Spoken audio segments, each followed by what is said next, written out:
Rain fell in soft sheets over the cemetery, each drop a quiet echo of my grief as I stood by my husband David's casket, my heart splintered after 20 years of love that began with late-night pizza runs and his goofy smile in college.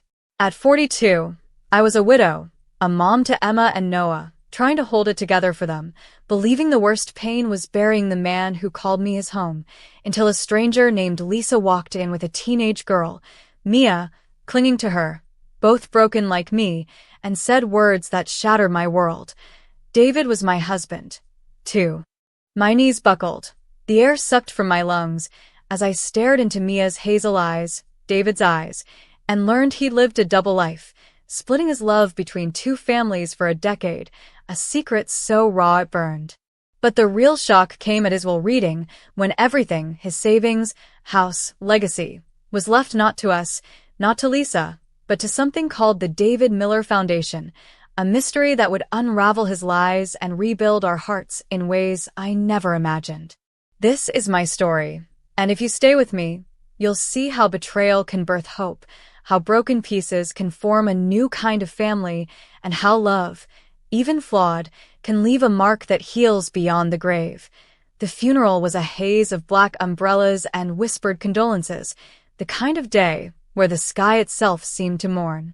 David was 45 when a heart attack stole him, sudden and cruel, leaving me to plan a goodbye while Emma, 16, and Noah, 13, clung to me, their faces pale with loss.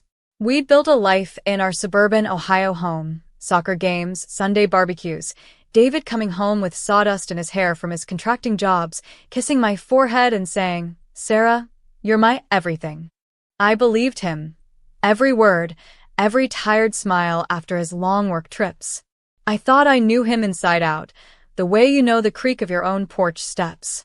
But that day, as I stood by his casket, gripping a soggy tissue, Lisa approached, her voice trembling.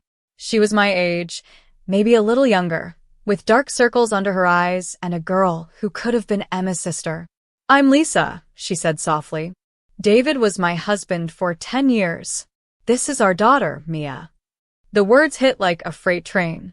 I wanted to laugh, to scream it was a sick prank, but Mia's eyes, those hazel flecks, just like David's, told me it was true.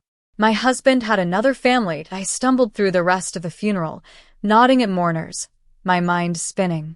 How could David, my David, do this? We'd met at Ohio State, bonded over bad karaoke and dreams of a big family. He proposed under a willow tree, promising forever.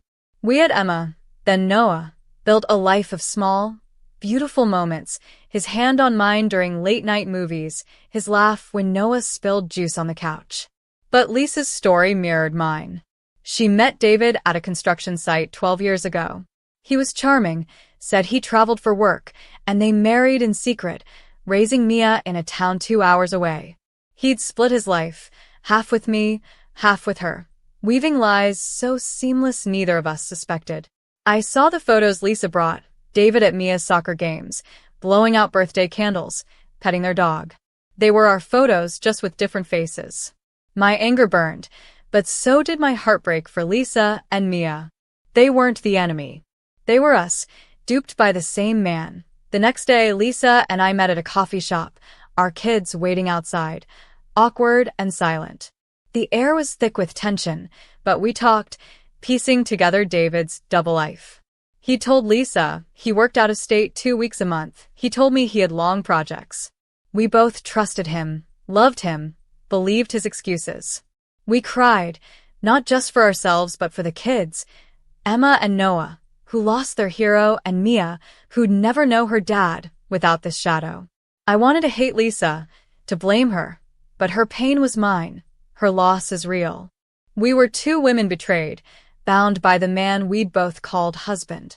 I thought that was the end of the surprises, but David had one more waiting. A week later, we sat in a lawyer's office, Lisa and I side by side, our kids fidgeting, confused.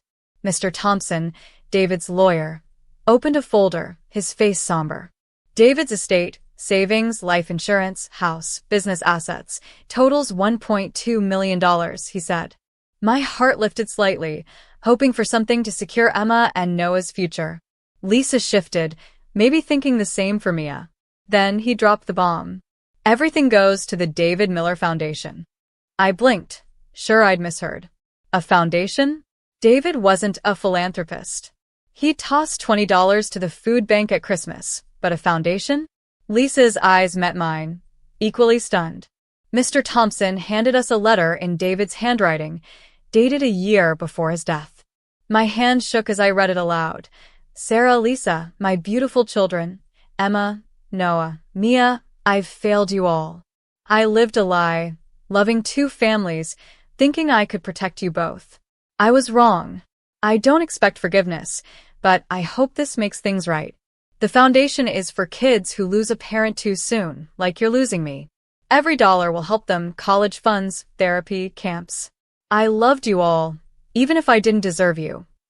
I sat there, numb. David left us nothing. The house was sold. The money funneled to this foundation we'd never heard of. Anger surged. How could he abandon us like this? Emma needed braces, Noah wanted to try hockey, and I was a part-time teacher barely scraping by. Lisa was in the same boat, a nurse with bills piling up. We'd been left to start over, while David's money went to strangers. But then I read his letter again, alone that night, tears staining the page. He wasn't running from us. He was trying to fix something, to leave a legacy beyond his lies. I dug into the foundation's records. David had set it up a year ago, funding it with extra jobs, working himself to the bone. It was real, scholarships for teens who'd lost parents, summer camps for grieving kids, therapy for families like ours. He'd poured his guilt, his love, into it. Knowing he couldn't undo the hurt, I called Lisa the next morning. We need to see this through, I said. She hesitated, then agreed. We met with the foundation's small staff, saw the kids they'd helped, bright-eyed teens getting college grants, little ones laughing at camp, families finding solace in counseling. It hit me. David's betrayal broke us, but his final act was for kids like Emma, Noah, and Mia. It didn't erase his lies, but it gave them meaning. Lisa and I made a choice that day. We could have fought, hated each other, clung to our pain. Instead, we took over the foundation. Together.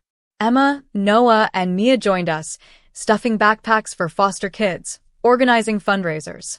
Mia, shy at first, started coaching soccer for younger children, her smile a mirror of David's. My kids found purpose, too. Emma wrote thank you notes to donors. Noah helped build a playground. We weren't just healing. We were building something. Months passed, and the foundation grew. We named a scholarship after David, not to honor his lies, but to reclaim his love.